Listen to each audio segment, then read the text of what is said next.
నమస్తే అందరికీ. ఇవాళ మనం తెలుసుకోబోయే కథ 'అరణ్యమిత్రులు'.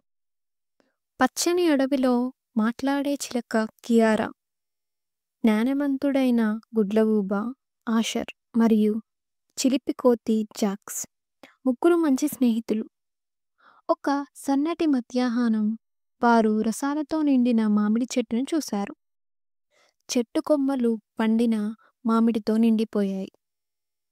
అది నాదే, ముందు నేను చూసా అని కియారా అరిచింది. లేదు, నాకు అది ఇప్పుడే కావాలి అని జాక్స్ పైకి దూకాడు. ఆషర్ తలను ఊపాడు. అయ్యో, మీరు ఇద్దరూ కొంచెం పంచుకోవచ్చుగా అని అన్నాడు. కానీ కియారా జాక్స్ల తగువ ఆగలేదు. వారు గట్టిగా అరుచుకుంటూ ముఖాలు పెట్టుకుంటూ వాదిస్తుండగా ఒక్కసారిగా బలమైన గాలి వీచి మామిడి పండ్లు నేలపై గిరగిరా తిరిగిపోయాయి. పండ్లు చెల్లాచెదురయ్యడం చూసి ముగ్గురు మిత్రులు ఆశ్చర్యపోయారు. జాక్స్ వెంటనే ఒక మామిడిని పట్టుకొని పరిగెత్తాడు. కియారా ఎగిరింది. ఆషర్ కూడా వెనుక నుండి వచ్చాడు. పరుగులాట మొదలైంది. జాక్స్ చెట్టు చుట్టూ ఊగుతూ, కియారా పైనుంచి ఎగురుతూ, ఆషర్ నవ్వుతూ వెంటపడ్డారు.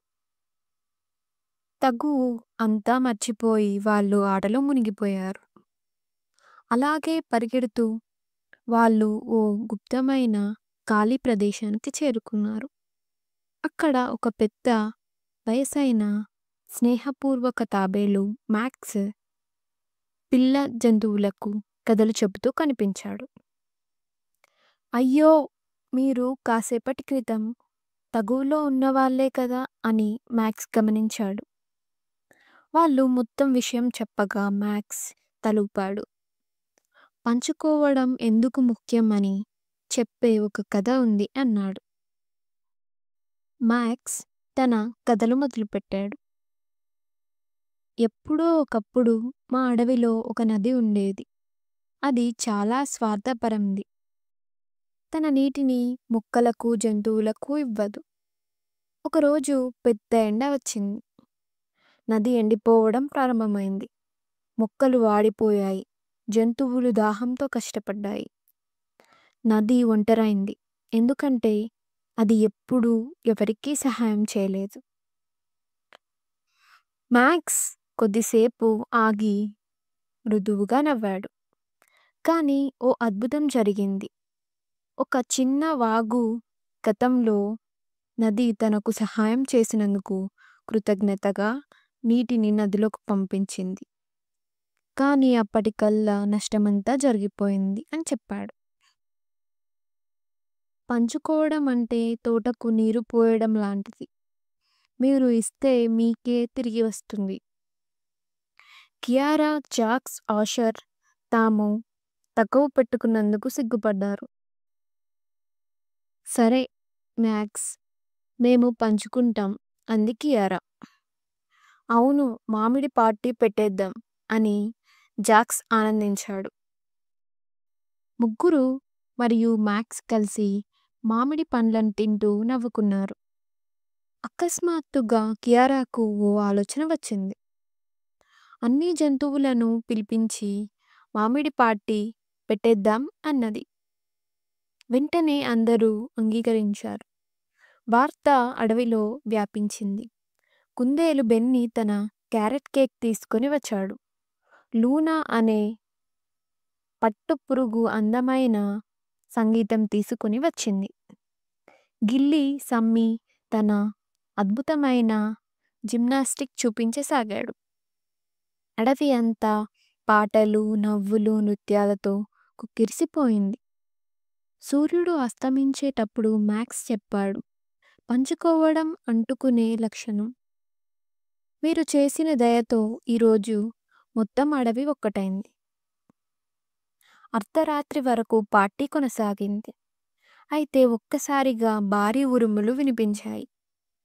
నల్ల మేఘాలు చేరి వర్షం కురవడం ప్రారంభమైంది. ప్రాణులు ఆశ్రయం కోసం పరిగెత్తాయి. కానీ కియారా, జాక్స్, ఆషర్ మాత్రం కలిసి అక్కడే ఉండిపోయాయి.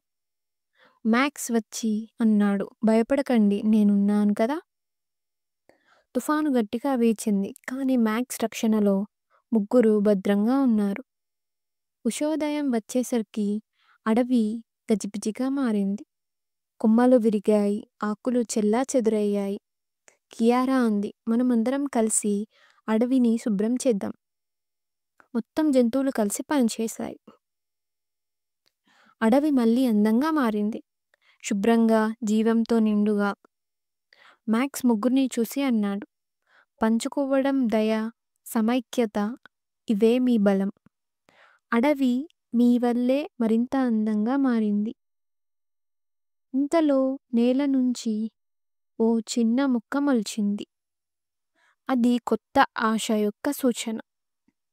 కియారా, జాక్స్, ఆషర్ చిరునవ్వుతో దాన్ని చూశారు.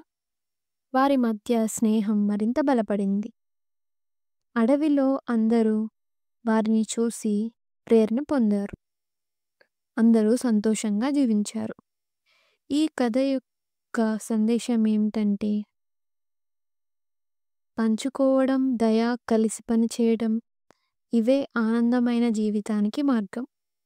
మనం ఒక్కటైతేనే ఏ సమస్యనైనా జయించగలం. ఈ కథ మీకు నచ్చినట్టయితే లైక్ చేయండి, షేర్ చేయండి, సబ్స్క్రైబ్ చేయండి.